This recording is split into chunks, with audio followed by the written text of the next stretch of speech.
يا رب العالمين الله صل على طه الأمين. Assalamualaikum warahmatullahi wabarakatuh. Hari ini saya Wan Najmi Ikmal bin Wan Razmami, nombor pelajar 20209522143, dan bersama-sama sahabat saya iaitu Kamil Hakimi dan Auza'i Rusdi, kami ingin membentangkan tentang daruriyat. Okey, apa yang kami akan bincangkan pada hari ini adalah berkenaan dengan definisi daruriyat, kepentingan daruriyat dan bagaimana konsep ini dapat diaplikasikan dalam masyarakat kini. Daruriyat ini merupakan objektif kepada kehidupan agama dan keduniaan manusia. Jika tidak dituruti, maka hidup manusia akan mengalami kesukaran, mahu di dunia ataupun di akhirat. Daruriyat ini terbahagi kepada 5 asasi ataupun konsep, iaitu memelihara agama, memelihara nyawa, memelihara akal, memelihara keturunan dan memelihara harta benda. Setiap urusan agama dibina atas perkara-perkara ini, dan hanya memeliharanya lah sahaja, maka segala urusan individu dan masyarakat akan berjalan dengan baik. Okey, sebagai contohnya, Allah telah mewajibkan pelaksanaan rukun Islam yang 5. Untuk menjaga agama, Islam telah mewajibkan jihad dan mengenakan siksa kepada atas mereka yang murtad. Oleh yang demikian, terpeliharalah konsep beragama dan umat Islam dari kerosakan. Okey, seterusnya akan disambung oleh rakan-rakan saya. Terima kasih. Hai, nama saya Muhammad Auza'i Rusdi bin Azhan, dan saya ingin membentangkan mengenai kepentingan al-daruriyat. Kepentingan al-daruriyat terbahagi pada 5. Pertama, agama, jiwa, akal, keturunan dan harta.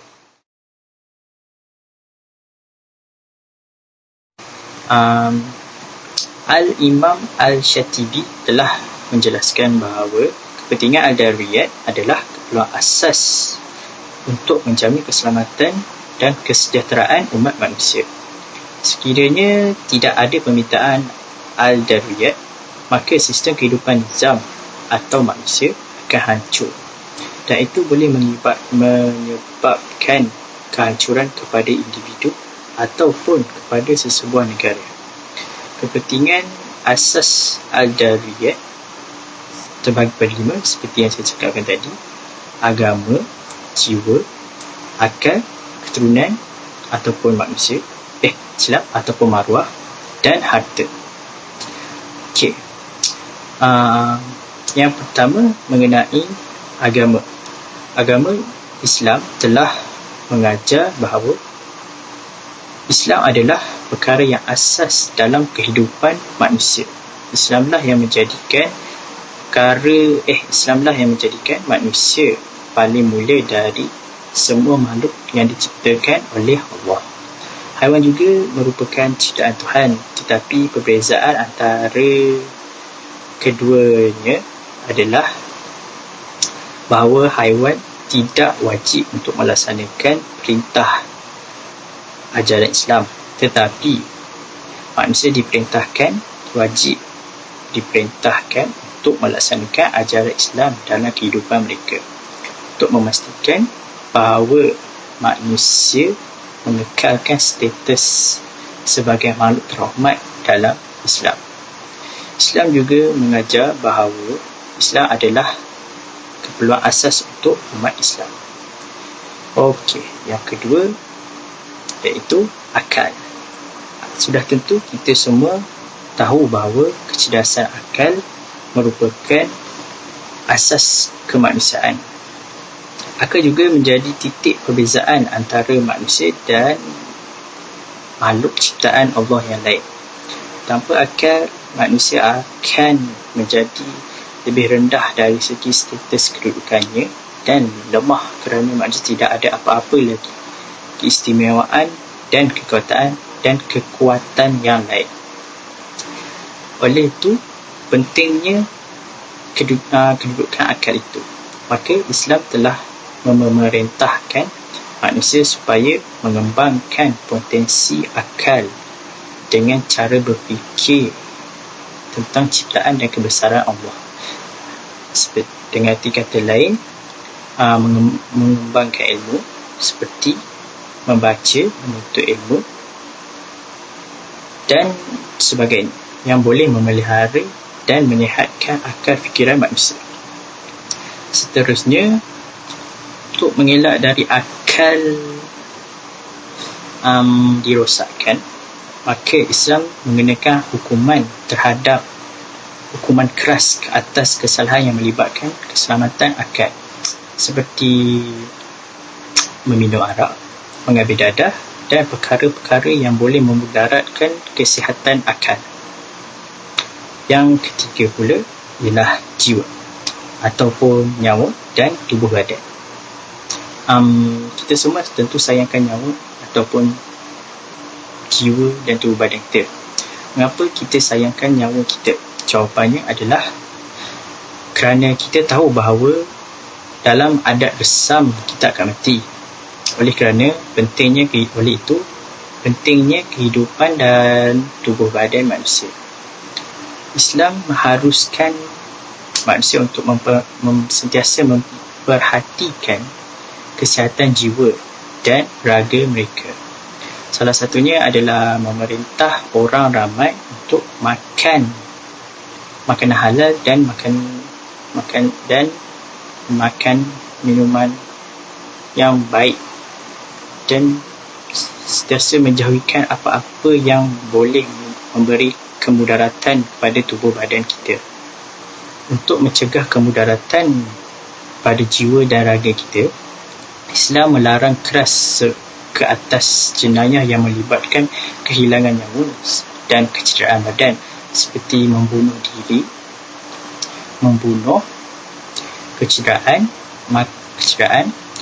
dan makan makanan yang haram dan boleh memudaratkan kesihatan tubuh badan kita. Seterusnya, mengenai keturunan atau dari segi kata lain, maruah. Islam sangat mementingkan institusi kekeluargaan yang aman dan harmoni. Tidak ada lahirnya seorang individu tersebut yang mempunyai unsur rohani dan emosi seimbang untuk bermanfaat kepada masyarakat. Jika keluarga, institusi keluarga dari mana dia dilahirkan berada dalam keadaan kacil. Oleh itu, Islam menganggap institusi keturunan merupakan satu keperluan asas kepada fitrah manusia. Institusi keturunan dan kekeluargaan itu sendiri sebenarnya merupakan pendinding kepada satu keperluan penting manusia dalam hidupnya, iaitu maruah. Tahukah anda apa itu maruah? Ia berasal dari perkataan Arab iaitu muruah, yang secara umumnya boleh dikatakan sebagai harga diri. Harga diri pula merupakan satu perkara asas bagi manusia. Ia memberikan imej tentang tahap kedudukan manusia dari segi status akhlak dan integriti menurut Islam. Oleh itu, Islam mengajar manusia dalam perkara untuk memelihara keturunan dan maruah ini. Antaranya seperti sistem perkahwinan yang teratur, hubungan kekeluargaan yang harmoni dan sistem berhubungan berlainan jenis yang terhormat. Akhir sekali mengenai harta. Sudah tentu anda bersetuju bahawa harta benda juga merupakan keperluan asas yang penting kepada aset manusia. Harta juga boleh dimaksudkan hanyalah keperluan asas manusia, bukan kekayaan yang terkumpul. Harta bermaksud keperluan untuk mendesak manusia adalah bahawa harta benda hanya memenuhi keperluan asas mereka seperti rumah, yang sempurna, makanan halal, pakaian menutupi aurat, dan pendidikan asas bagi generasi muda seperti anak kita dan golongan-golongan muda. Untuk mempunyai permintaan ini, seseorang juga mesti kaya. Tanpa keperluan ini, seseorang tidak dapat menjalani kehidupan yang sempurna. Oleh itu, kita hendaklah mencari kerja juga. Dan dalam kes ini, harta benda adalah keperluan manusia yang difikirkan oleh Islam. Oleh itu, ajaran Islam telah mengambil langkah pelbagai cara untuk memeliharakan keperluan asas manusia terhadap harta ini. Antaranya, Islam telah memerintahkan manusia supaya bekerja bagi mencari rezeki yang halal, bagi mengelakkan kerusakan berlaku terhadap keperluan ini. Maka Islam melarang dan mengenakan hukuman keras terhadap jenayah seperti mencuri, merompak, menipu dan sebagainya yang boleh menyebabkan mendapat harta secara haram. Okey, itu saja daripada saya. Sekian, terima kasih. Assalamualaikum, nama saya Kamil Hakimi bin Kamil Zaman, nombor kad pelajar 2020950545. Dengan itu, tanpa membazir masa, hari ini saya Kamil Hakimi akan menerangkan cara bagaimanakah konsep Darwiyat ni dapat diaplikasikan oleh masyarakat dan orang-orang pada masa kini. Seperti mana yang kita tahu bahawa Darwiyat itu merupakan sesuatu perkara dalam usaha menegakkan kepentingan dunia dan agama. Antara contoh aplikasi yang dapat ditanam oleh masyarakat dengan konsep Darwiyat ini adalah dengan memelihara nyawa. Memelihara nyawa dapat mengelakkan kita daripada berlakunya gejala seperti pembunuhan, merompak, ragut dan sebagainya dalam masyarakat. Hukuman akan diberikan timpal dengan kesalahan mereka sama ada ia sengaja ataupun tidak sengaja. Hukuman seperti kisas, diat dan kafarah juga dapat memelihara mereka daripada melakukan perkara yang betul dan membawa mereka ke jalan yang benar. Antara yang kedua yang sangat sering diaplikasikan oleh masyarakat sekini adalah memelihara keturunan. Antara cara memelihara keturunan adalah dengan perkahwinan.